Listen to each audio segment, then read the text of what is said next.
नमस्ते। ऑनलाइन बच्चे क्लास के थर्ड क्लास में आप सब लोगों को स्वागत है। जब हम ESR टेस्ट करने जाते हैं तो ब्लड का जब सैंपल लिया जाता है उसमें एक टेस्ट ट्यूब जो रखा जाता है उसमें जिस जो ESR टेस्ट होते हैं ESR टेस्ट से बिल्कुल स्पष्ट मालूम पड़ता है कि रक्त में दो ही चीज है। एक है रस धातु जिसको हम प्लाज्मा बोलते हैं और यह है रक्त कोशिकाएं।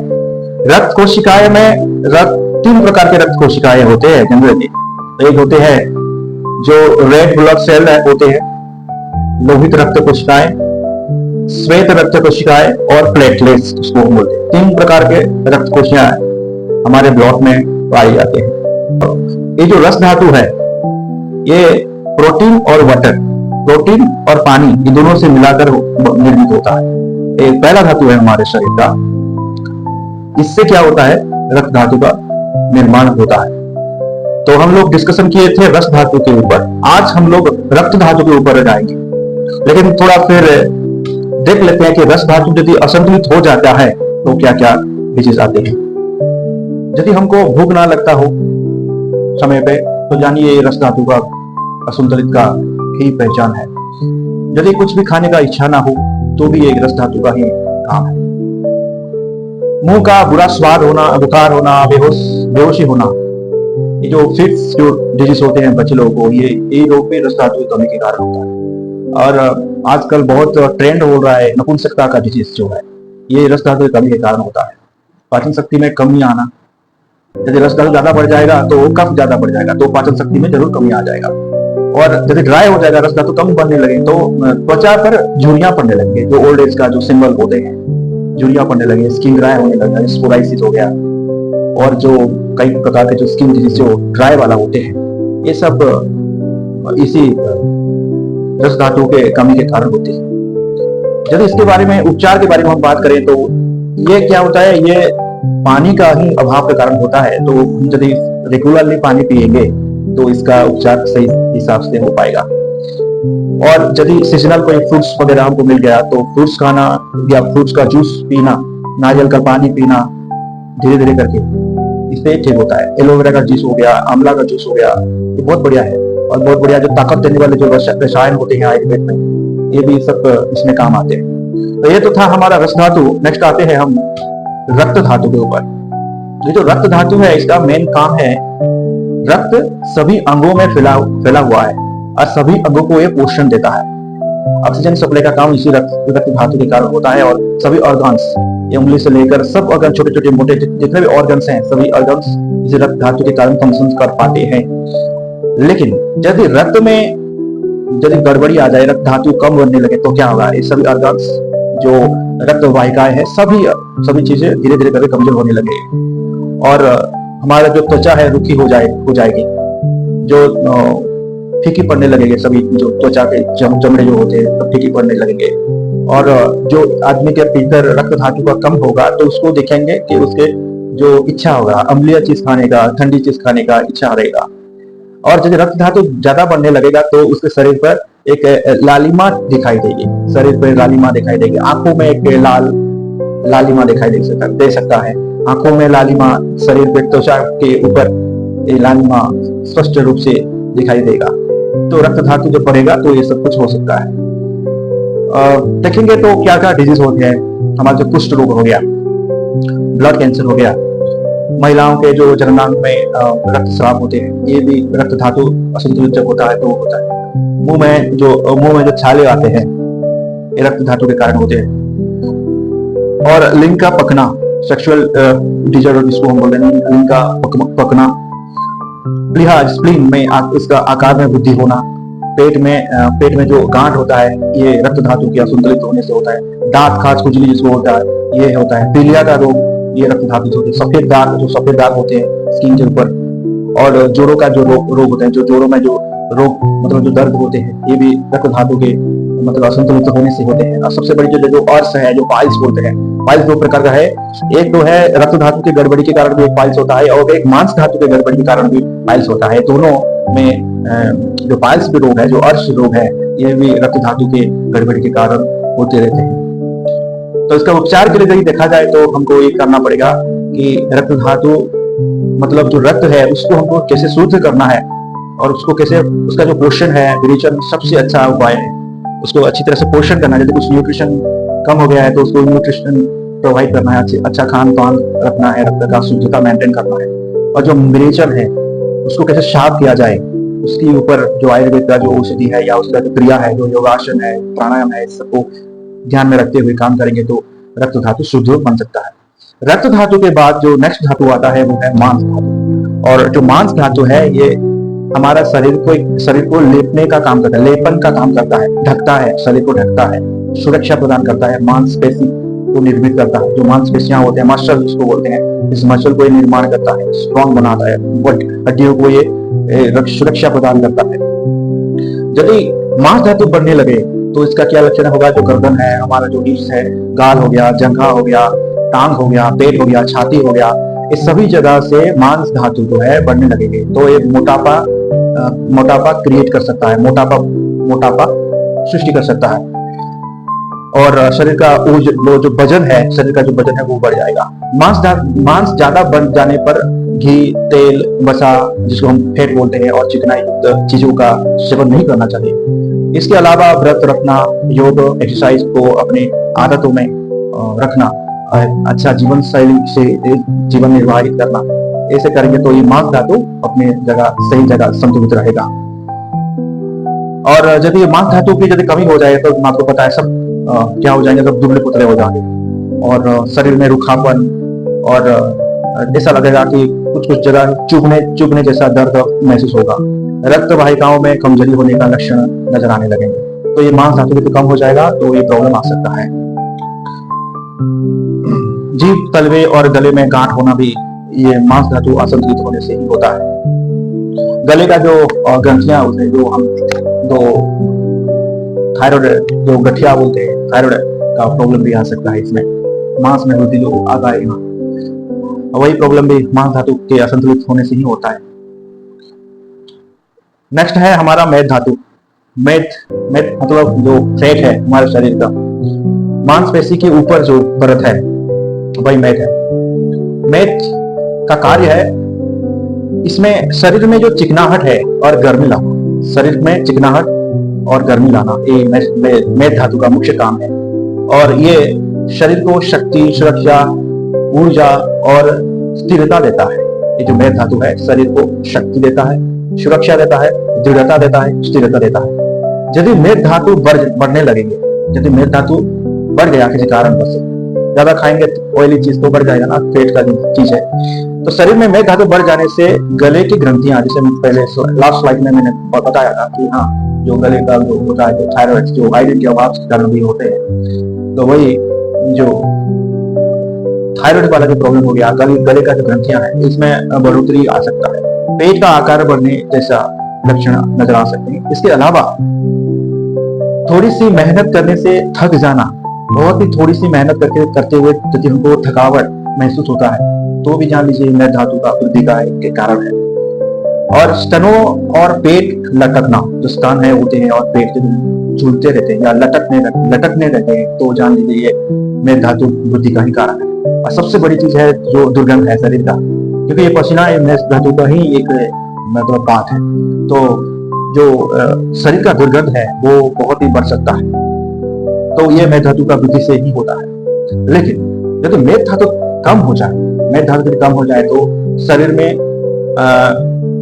जो रुखापन है, आंखें मुरझा जाना, बालों और कानों में रुखापन आना, पेट बस शरीर के बाकी अंग का पतला होना, प्लीहा में वृद्धि, जो स्प्लीन जिसको बोलते हैं, स्प्लीन में वृद्धि, इसी प्रकार का लक्षण मेद धातु की कमी के कारण होगा। जाहिर सी बात है यदि शरीर में चिकनापन हट जाएंगे तो बाकी सभी अंग भी इसकी द्वारा प्रभावित होंगे, शरीर जल्दी बूढ़ा होने लगेंगे। ये सब मेद धातु के कमी के कारण होते हैं।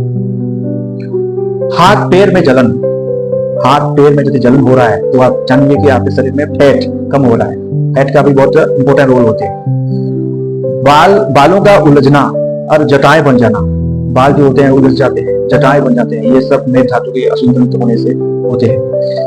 मुंह, गला और तलवे सूखना, आलस लगना, बहुत अधिक प्यास लगना, जिनको भी ज्यादा प्यास लगता है ध्यान में रखिए, उनके शरीर में जरूर फैट कम हो रहा है। ज्यादा पसीने निकलना, शरीर में जलन तथा शरीर शून्य पड़ जाना, शरीर के सभी अंगों में जैसे रक्त नहीं आता है ऐसा फील होना, शून्य पड़ जाना, इस प्रकार का लक्षण मेद धातु के असंतुलित होने से होता है। इसके लिए क्या उपचार है? यदि मेद धातु बढ़ जाता है तो हमको क्या करना पड़ेगा? शारीरिक श्रम करना पड़ेगा, एक्सरसाइज करना पड़ेगा, योग प्राणायाम आदि क्रिया में समय देना है ज्यादा। लेकिन यदि मेद धातु कम हो गया है तो इसके लिए खाना भी सही प्रकार का हमको लेना है, जैसे कि दूध हो गया, घी हो गया, आपका जो फैट वाला चीज हो गए, दही हो गया, इन सब चीजों को हमको हमारे रेगुलर रूटीन में लाना है। नेक्स्ट जो है अस्थि धातु। हमारे शरीर का जो ढांचा हड्डियों से ही निर्मित है। इसी के आधार पर शरीर व उसके अंगों के आकार का निर्धारण होता है और शरीर खड़ा रहता है। जैसे कि हम घर बनाते हैं तो रॉड लगाते हैं आरसीसी में, सीमेंट कंक्रीट रॉड जो करते हैं हमारे घर को मजबूती लाने के। ठीक वैसा ही हमारे शरीर का जो रॉड है, सिस्टम है, जो टेंसाइल फोर्स हमको प्रोवाइड करता है, ये अस्थि है। यदि किसी कारणवश अस्थि धातु बढ़ने लगे तो क्या होगा? शरीर में अस्थि धातु के बढ़ने से हड्डियों का आकार सामान्य से अधिक मोटा और बड़ा हुआ होने लगता है। उसका आकार में वो बढ़ेगा, उसका आकार बढ़ेगा। बालों और नाखून में तेजी से वृद्धि आएगी। दांतों का आकार में सामान्य से ज्यादा होना, हड्डियों व दांत में दर्द होना, दाढ़ी मूंछ के रोग होना आदि इसका प्रमुख लक्षण होते हैं। लेकिन अस्थि धातु यदि कम हो जाए तो शरीर में अस्थि धातु यदि कम हो जाए तो हड्डियां जो है कमजोर पड़ने लगते हैं। हड्डियां और जोड़ों में दर्द होते हैं। दांत, नाखून का टूटना, रूखापन आना, बालों और दाढ़ी के बालों का झड़ना आदि अस्थि धातुओं का ही काम है। तो यदि हमारे शरीर में बालों से संबंधित कोई समस्या है, नाखून से संबंधित कोई समस्या है और जो जोड़ों से संबंधित कोई समस्या है, आमतौर पर जान लीजिए ये अस्थि धातु का ही गड़बड़ी है। जब हमारा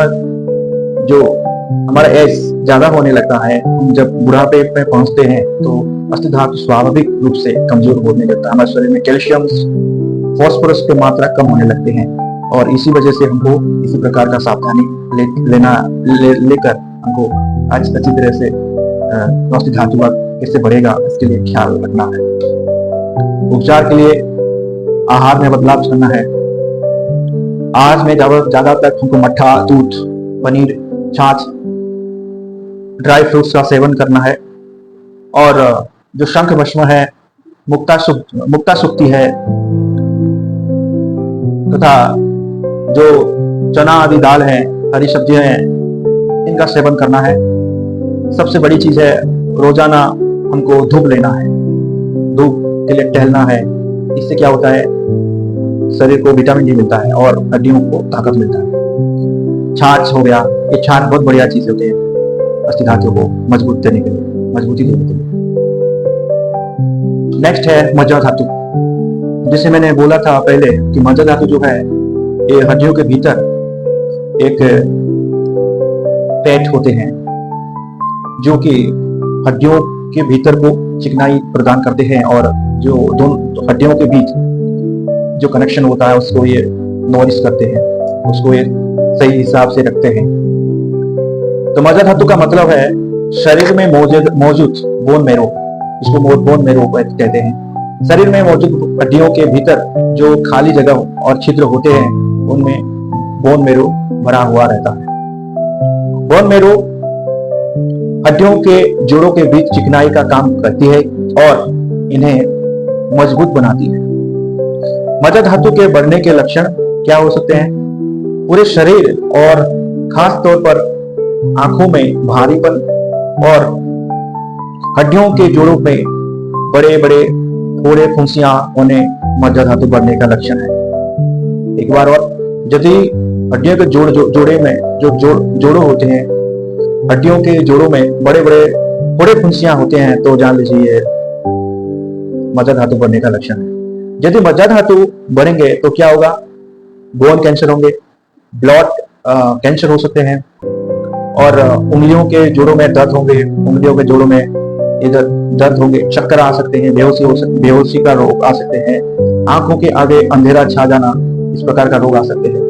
लेकिन यदि मज्जा धातु किसी कारण कम हो जाए तो हड्डियों में जो बोन मेरो है वो नहीं बन पाएगा ठीक से, तो क्या होगा, खोखलापन आ जाएगा हड्डियों में। ऑस्टियोपोरोसिस जो डिजीज होते हैं, जो बोन मेरो के ही कम होने से होते हैं। ऑस्टियोपिनिया रोग है, ऑस्टियोपोरोसिस हो गया, र्यूमेटाइड अर्थराइटिस हो गया, हड्डियों और जोड़ों का टूटना, चक्कर आना, आंखों के आगे अंधेरा छा जाना, शुक्र धातु के कम भी हो सकता है। शुक्र धातु यदि कम होने लगे तब भी मज्जा धातु का ही असर होगा, क्योंकि नेक्स्ट धातु जो है शुक्र धातु है। इसका उपचार क्या हो सकता है? उपचार के लिए शरीर में बोन मेरो की कमी होने पर मज्जा युक्त द्रव्य आहार का सेवन करना है। इसका मतलब यह है, जो चिकनाई युक्त खाना ज्यादा से ज्यादा हमको खाना है। जैसे सबसे अच्छा है देसी गाय का घी। यदि देसी गाय का घी हमको नियमित खाना है तो ये क्या होगा, मज्जा धातु को पुष्ट बनाएगा। और दही हो गया, लस्सी हो गया, दूध हो गया, ये सब मज्जा धातु के लिए है। ये सब लोग मज्जा धातु को मजबूती प्रदान करते हैं। इसके नेक्स्ट जो धातु है वो है हमारा शुक्र धातु। ये सबसे इंपॉर्टेंट धातु है, क्योंकि यह धातु स्वच्छ है, बहुत ही कम परिमाण में निकलता है और करीबन खाना खाने के 35 से 40 दिन के बाद शुक्र धातु लेते हैं। इसे सबसे अंतिम, शक्तिशाली और महत्वपूर्ण धातु माना गया है।